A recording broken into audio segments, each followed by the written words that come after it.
Hello, dreamer. I'll be your storyteller tonight. Like and subscribe for more bedtime stories and share in the comments where you're listening from. I always thought Airbnbs were harmless, a cheaper alternative to hotels. A chance to live like a local, a quick booking on an app and suddenly you're in someone else's home, sleeping in their bed, cooking in their kitchen, pretending their life is yours for a night or two. But the night I stayed in that house, I realized how dangerous it really is to step into someone else's world. It started like any other trip. I was traveling alone looking for a quiet weekend getaway. A little house tucked in the woods popped up on my search feed. Cozy, rustic cabin with modern touches. The photos looked clean, warm, inviting. The reviews were glowing. The host is kind, respectful, and always available if needed. Not a single bad word. I should have known better. The house was at the end of a long dirt road surrounded by trees. It had a porch swing, a little chimney, flower pots by the window. It looked like something out of a postcard, but standing there in front of it, I felt a strange heaviness, like I shouldn't be there.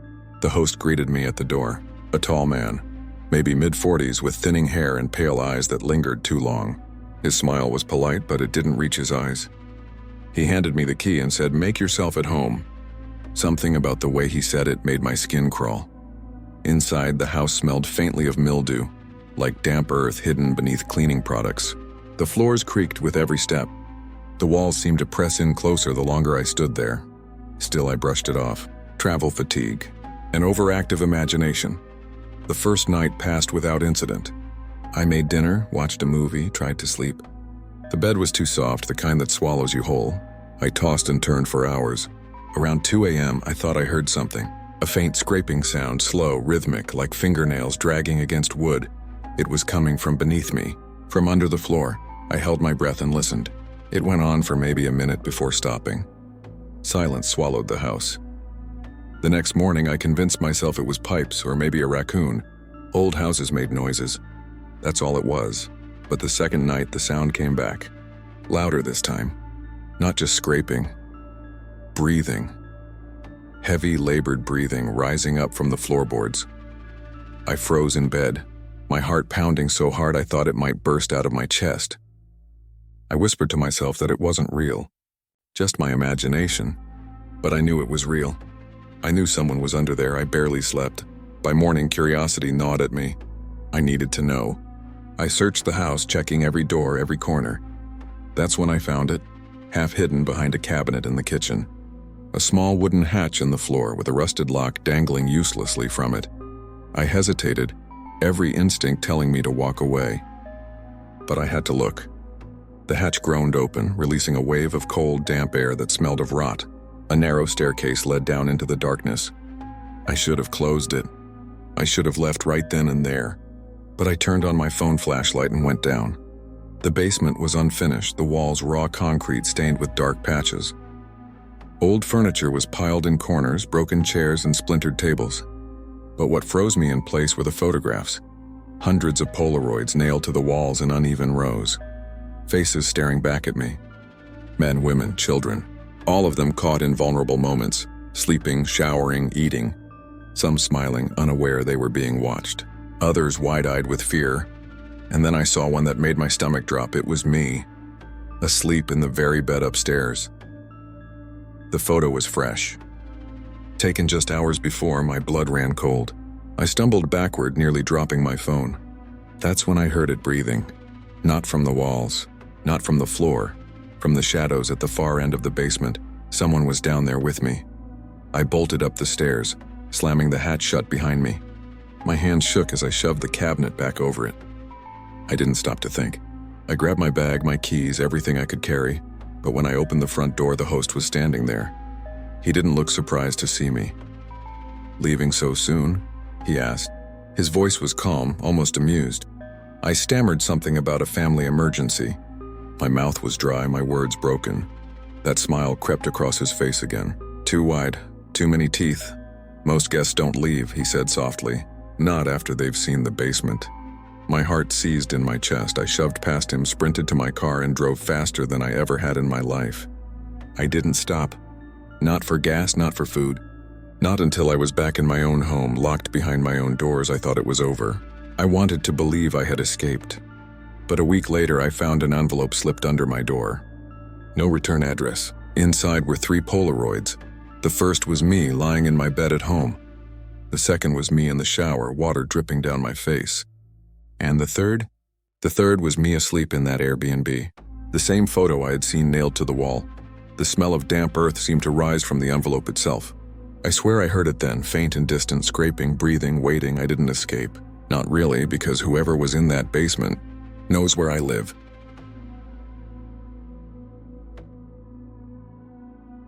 When you book an Airbnb, there's always an unspoken agreement. The host gives you the keys. You trust that the place is yours. You trust that they're honest about what you're walking into. But sometimes that trust can cost you more than money. It was last summer when I booked a little cottage by the lake. I'd been working nonstop and needed a quiet escape. The listing promised a peaceful retreat with beautiful views, rustic charm, and plenty of privacy. The photos looked perfect.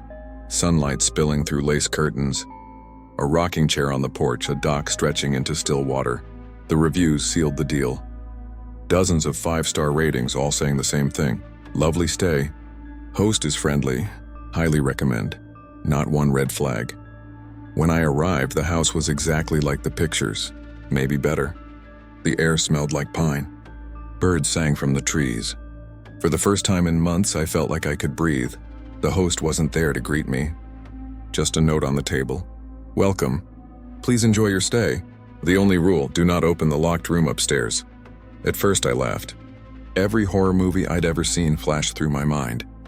But the handwriting was neat, almost childlike. Maybe it was just storage or a room under renovation. Either way, I didn't think much of it. The first night was peaceful.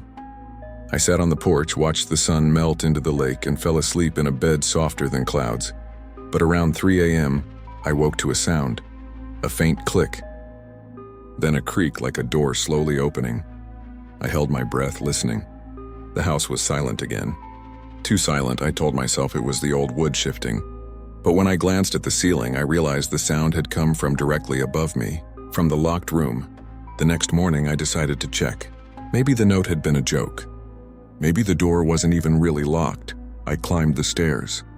The hallway was narrow, the wallpaper peeling in strips. At the end stood the door, plain white with a brass knob. I tried it. Sure enough, locked tight, I leaned my ear against it. Silence, but then so faint I almost thought I imagined it. I heard breathing. Slow. Heavy. Right on the other side. I stumbled back, heart slamming in my chest. I didn't open it. I couldn't. That night the sounds grew worse. Scraping against wood. A dragging noise like furniture being pushed. Then soft, deliberate footsteps pacing back and forth. I lay in bed, clutching the sheets, staring at the ceiling while something, or someone, moved in the locked room above. At dawn, I called the host. My voice shook as I asked, "What's in the locked room?" There was a long pause. Too long. Finally, the host chuckled. "Just storage," he said. Nothing for guests to worry about. But his voice carried a strange edge, like he was hiding something. That day I tried to distract myself. I went down to the dock, read a book, even took a swim. By evening, I almost convinced myself it was nothing, until I came back inside. The lock on the upstairs door was gone. The brass piece that had kept it shut now dangled uselessly from the knob. The door stood slightly ajar. I froze at the bottom of the stairs. The air felt heavy, like the house itself was holding its breath. I should have left. I should have grabbed my bag and run, but instead I crept closer. Step by step, the door creaked as I pushed it open. The room was small, dimly lit by a single window covered in grime. The air was damp, sour, laced with the smell of something rotting. And then I saw them. Rows of mattresses lining the floor. Old, stained, sunken with use. Each one had restraints bolted into the frame. Thick leather straps frayed with age. The walls were covered in scratches. Long, desperate claw marks that dug deep into the plaster. Some formed words, please, names, dates, and on the far wall, nailed in crooked lines, were photographs. Polaroids again. But these weren't just strangers. They were Airbnb guests, some smiling with their suitcases at the door. Others asleep in bed, and some looked terrified, screaming as a shadow loomed behind them. My stomach twisted. I stumbled back, bile rising in my throat. That's when I heard it. A whisper, soft, almost playful. "You shouldn't be here." I spun around, but the room was empty. The door slammed shut. Darkness swallowed me. I clawed at the knob, yanking, twisting, pounding on the wood. Nothing. The whisper came again, closer this time. "Stay." I turned on my phone flashlight. The beam flickered across the mattresses, across the scratches, across the Polaroids, and then it landed on the corner. A figure crouched there, hidden in the shadows, pale skin stretched tight over bone, eyes sunken deep, glowing faintly in the light. Its mouth hung open in a grin too wide for its face. It moved when I saw it. Crawling, jerking fast, I screamed and threw myself against the door, slamming it again and again until finally it burst open. I stumbled into the hall, sprinted down the stairs, out the door, and into the night. I didn't look back. Not once. I drove until the gas tank was empty, slept in my car with the doors locked, shaking until the sun rose. When I reported the Airbnb, the listing disappeared overnight. The host's profile vanished too, like it had never existed. But 2 weeks later, I got an email. No subject line, no sender, just one attachment. A photo of me, sleeping in that bed by the lake. I've stayed in dozens of Airbnbs. Most are forgettable, generic apartments with IKEA furniture or quiet houses with quirky wallpaper. But there's one stay I can't forget. One that follows me every time I close my eyes. It was winter when I booked it. I wanted a weekend away from the city, just silence, snow, and maybe a fireplace. The listing popped up late at night. Historic Victorian home, beautifully preserved. Private stay, the photos looked incredible. High ceilings, ornate furniture, velvet curtains. It was cheap too, shockingly cheap. I should have known then. The host left a key under the mat. I never saw them. The house was mine, or at least it felt like it. Inside, everything smelled faintly of lavender and dust, the kind of scent that clings to old fabrics. The wallpaper was faded, patterned with roses, peeling in corners. But what stood out most was the mirror. It dominated the parlor wall, taller than me, framed in black wood carved with twisting vines. Its glass was warped, rippling faintly like water disturbed by a stone. I caught myself staring at it longer than I should. My reflection looked wrong, tilted somehow. My smile too sharp, my eyes a shade darker. I laughed it off. Old glass always warped images. That night, I fell asleep on the couch with the fireplace glowing and snow piling outside. At 2 a.m., I woke up thirsty. The fire was out, the house colder than ice. I shuffled toward the kitchen, but something caught my eye. The mirror. It wasn't reflecting the room. The parlor was dark, but in the mirror, the fire still burned bright. And someone was sitting in the armchair across from it. A man. His face pale, eyes hollow, hands folded neatly in his lap. I spun around. The chair was empty. When I looked back, the man was standing. Closer now. His head tilted, lips curled into a smile that wasn't human. I stumbled back, knocking over a lamp. The sound shattered the silence. When I looked again, the mirror showed only me. I didn't sleep the rest of the night. The next morning, I told myself it had been a dream, hallucination, tricks of tired eyes. But then I noticed something. The armchair and the reflection had been facing the mirror, not the fireplace. I hadn't moved it. That night, I tried to avoid the parlor. I locked myself in the bedroom upstairs, curtains drawn, lights on. But mirrors are everywhere, the dresser, the bathroom, even the dark glass of the window, and every time I passed one, I swore the reflection lagged behind. Worse, sometimes it didn't move at all. At 3 a.m., the bedroom mirror woke me. I don't know how else to explain it. A sharp noise, like fingernails raking across glass, jolted me upright. I turned toward the mirror. My reflection was already sitting up, smiling. I screamed and threw the blanket over it, but the fabric clung wet against the surface, like the glass itself was breathing beneath. I bolted from the room, heart slamming against my ribs. The house groaned as I ran down the stairs, and then I froze. The parlor mirror was glowing, not with light but with movement.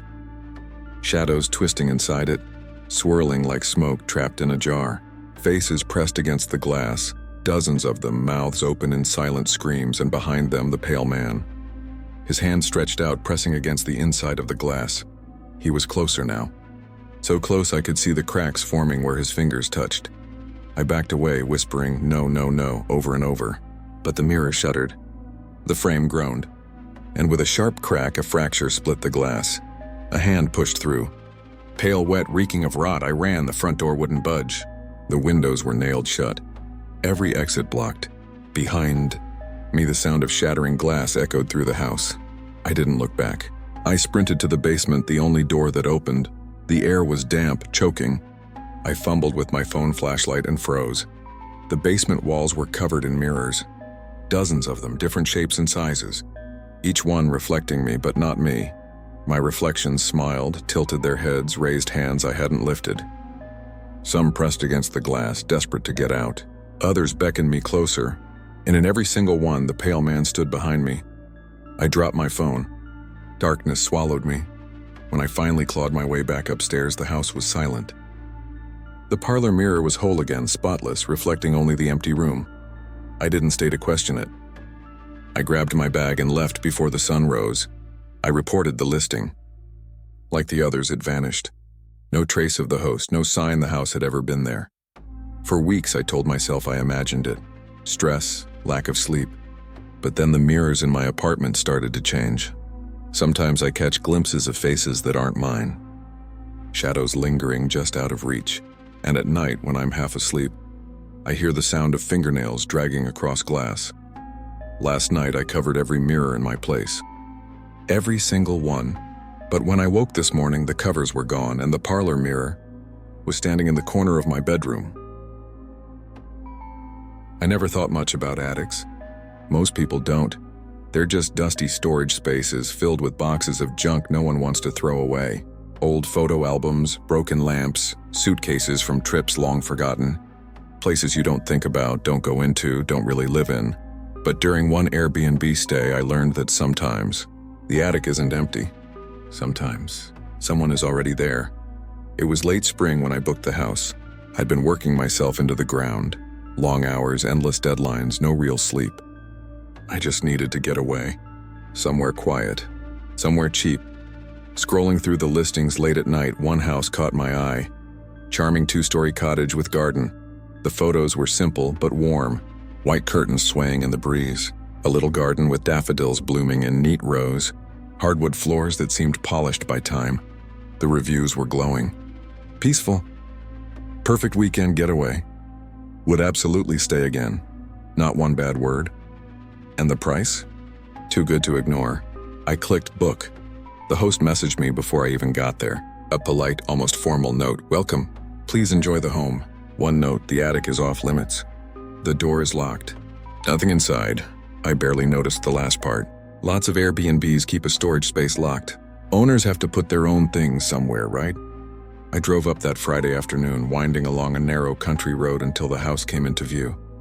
It really was charming. White wood siding, shutters painted sky blue, ivy climbing up one side. The front porch sagged a little, but that only added to the character. The key was waiting in a lockbox. No host in sight, just me in the house. For the first few hours, it felt perfect. I unpacked, cooked myself a simple dinner, sat in the quiet. No neighbors close enough to hear. Just crickets and the occasional rustle of leaves in the wind. By 10 p.m., I was in bed, drifting into one of the deepest sleeps I'd had in months. I woke at 1 a.m. At first, I wasn't sure why. The house was silent. No traffic. No voices. Nothing. And then I heard it. Footsteps, above me, slow, heavy, deliberate, crossing from one side of the ceiling to the other. I froze, staring into the darkness of the room. The attic. The footsteps were in the attic. My brain scrambled for explanations. Houses settle. Wood creaks. Animals get inside. Mice, maybe raccoons, but this wasn't that. It was too precise. Too heavy. The weight of a person pacing slowly back and forth and then dragging. Like something heavy being pulled across the floor. I lay there stiff with fear until the sound stopped. By morning, I had almost convinced myself I'd imagined it. Long work weeks. A tired brain. That was all. Still, I wanted to check. At the end of the upstairs hall, I found it. A plain wooden door, no decoration. A brass knob worn dull with age. I tried it.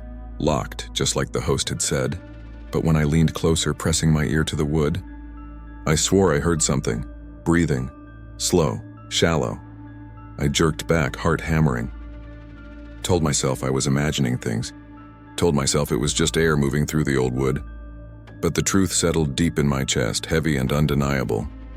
There was someone up there. The second night, I couldn't relax. Every sound made me flinch. Every creak of the floor, every sigh of wind against the windows. And sure enough, at 2 a.m., the footsteps started again, back and forth. Back and forth, then scratching, nails dragging across the wood above me, and then whispers, faint, muffled, like two voices holding a conversation just on the other side of the ceiling. I sat up in bed, clutching the blanket in my fists, listening with every nerve on fire. At 3 a.m., something inside me snapped.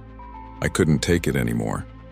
I grabbed a chair from the corner, dragged it down the hall, and climbed up, pressing my eye to the keyhole in the attic door. For a moment, nothing. Just black, and then movement. A shadow shifting inside, and something pale leaned close, an eye.